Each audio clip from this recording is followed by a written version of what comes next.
तो कुल मिला के एलटीटीई के खात्मे के बाद श्रीलंका पीस के रास्ते पे था, उसके बाद कुछ हुआ नहीं। और बीच-बीच में थोड़ा बहुत अभी 1-2 साल में कुछ चीज़ें हुई थी। जो श्रीलंका की पूरी स्थिति है वो ये है कि श्रीलंका करीब 2 करोड़ 20 लाख की आबादी है टोटल, 22 मिलियन। इनमें से 70% जो है, जो मेजॉरिटी है वहाँ पे, वो सिंगली और बुद्धिस्ट हैं, इनकी मेजॉरिटी है वहाँ पे।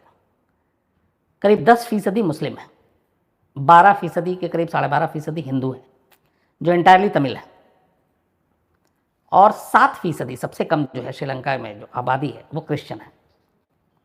तो 70% सिंगली और बौद्ध धर्म के मानने वाले, 12-12.5% हिंदू धर्म के मानने वाले जो तमिल हैं सारे, 10% मुस्लिम और 7% क्रिश्चियन। श्रीलंका में बाकी सारी चीज़ें कूल चल रही थी, इससे पहले कुछ ऐसा हुआ नहीं था।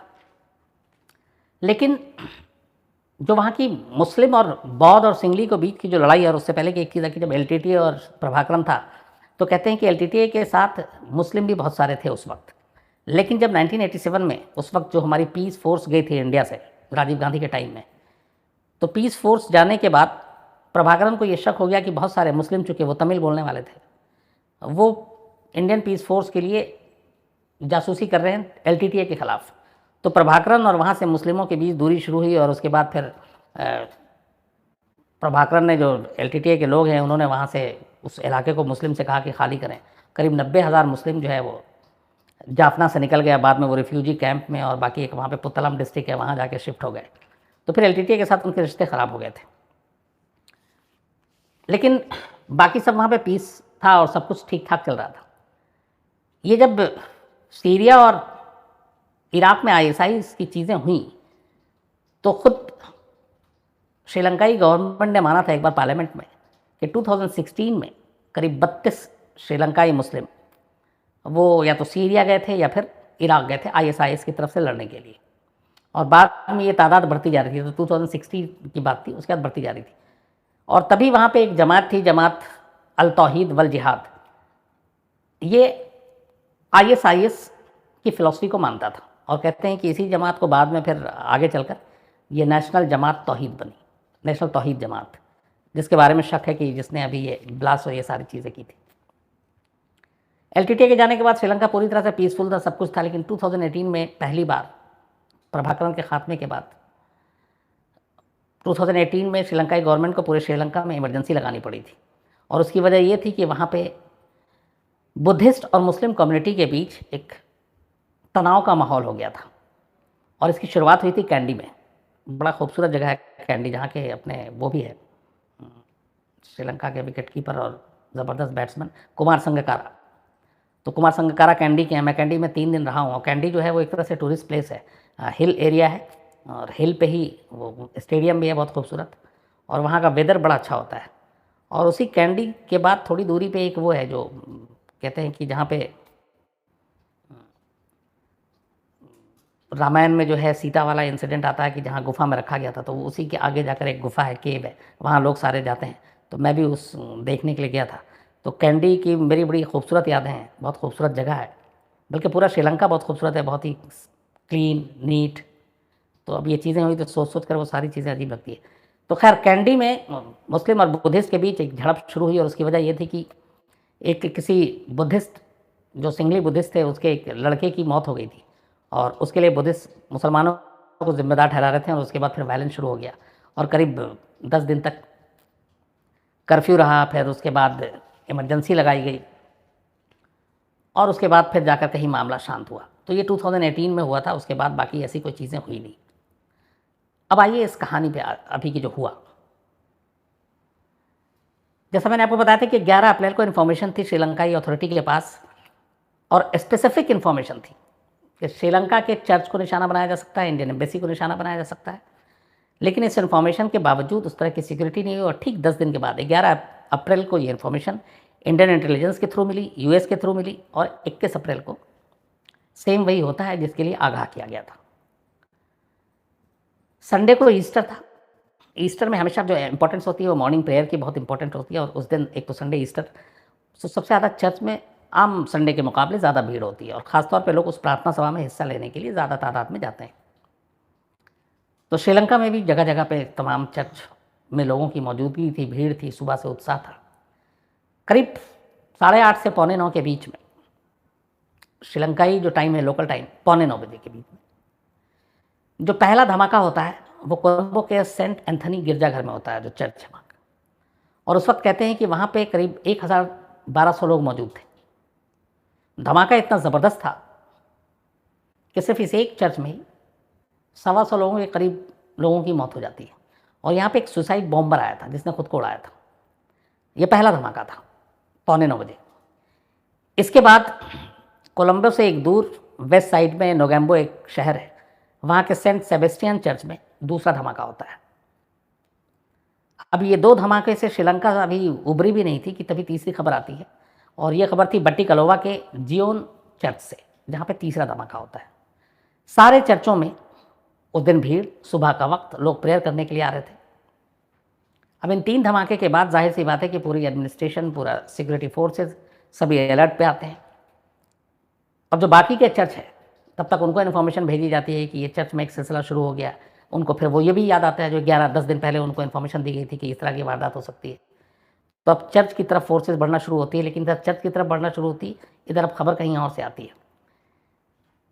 चर्च के अलावा पहली खबर अब आती है एक दूसरी जगह से। वो वहाँ पे एक शैंग्रीला होटल है कोलंबो में, 5 स्टार, वहाँ पे ब्लास्ट होता है। शैंग्रीला के कुछ देर के बाद सिनामेन ग्रैंड एक होटल है, ये भी 5 स्टार, वहाँ पे ब्लास्ट होता है। इसके बाद किंग्सबरी, तीसरा होटल, वहाँ पे ब्लास्ट होता है। इसके अलावा कुछ जगहों पे गाड़ियों में ब्लास्ट होता है। अलग अलग करीब 8 ब्लास्ट होते हैं और लाशों की गिनती लगातार बढ़ रही थी। सेंट एंथनी चर्च में जब ये धमाका हुआ था तब ये कहते हैं कि जो सुसाइड बॉम्बर था वो जब चर्च के अंदर घुसा तो जिस तरीके से वो आ रहा था, तो उस वक्त जो पास्टर थे वो उन्होंने उससे बात भी की और कहा भी, कुछ उसकी बातचीत हुई ना, कुछ डाउट भी था कि तुम कौन हो। तो उसने कहा कि मैं मुस्लिम हूँ लेकिन मैं प्रेयर देखने आया हूँ और ये वो। इसके बाद खैर वो इनके पास वक्त नहीं था क्योंकि प्रेयर का टाइम शुरू होता है स्पेशल। तो वो अपनी जहाँ से उनको प्रेयर करना था उसकी तरफ वो बढ़ते हैं, लेकिन वहाँ तक पहुँच नहीं पाते, उससे पहले वो खुद को उड़ा लेता है। एक सुसाइड बॉम्बर जो सिनामेन ग्रैंड होटल में जो ब्लास्ट हुआ, वो एक रात पहले उस होटल में आकर ठहरता है और उसका जो नाम है वो था मोहम्मद अज़्ज़ाम मोहम्मद। एक दूसरे नाम से आकर इस सिनेमैन होटल में ठहरता है एक रात पहले। और उसके बाद अगले दिन मॉर्निंग में, संडे को, क्योंकि हर होटल में आप जनरली, आप सभी को पता है, बुफ़े लगता है ब्रेकफास्ट के लिए, तो लोग जनरली बुफ़े में जाकर ब्रेकफास्ट करते हैं। सुबह सबसे ज़्यादा भीड़ होती है, हर होटल का टाइम होता है 8 से या 7, 7:30 से शुरू होता है, 10:30, 10 तक, कई जगह पे, कई होटल में 11 तक भी होता है। तो ये जो अज़्ज़ाम था ये एक रात पहले सिनेमैन में आकर ठहरता है। सुबह ये तैयार होकर बुफ़े की तरफ जाता है, लेकिन जब ये गया तब इसने जैकेट पहन रखा था और उस जैकेट के अंदर बॉम्ब था, लेकिन किसी ने देखा नहीं। बुफ़े में काफ़ी लोग थे। ये जाता है उस रेस्टोरेंट में जहाँ पे बुफ़े था, ये प्लेट उठाता है। प्लेट उठाने के बाद जो शख्स इसको सबसे पहले सर्व करता है, जो भी चीज़, वो फ्रूट्स या क्या वहाँ पे था, वो एग्जैक्ट डिटेल कुछ था इसमें, तो जैसे ही प्लेट पे इसको कुछ वो देता है पहली बार और वहाँ पे तमाम लोग थे भीड़, उसी वक्त ही अपने आप को उड़ा लेता है। तो होटल में एक रात पहले ठहरता है, अगले दिन जब सुसाइड जैकेट पहनकर वो आता है ब्लास्ट वाला, रेस्टोरेंट में जाता है, प्लेट उठाता है, प्लेट में ब्रेकफास्ट का कुछ सामान लेता है और उसके बाद फ़ौरन अपने आप को उड़ा लेता है और उसके साथ होटल में बहुत सारे लोगों की जान जाती है। ये उसने किया। अब होटल में भी एक एक करके धमाका हो रहा था, गिरजाघरों में, चर्च में हो रहा था।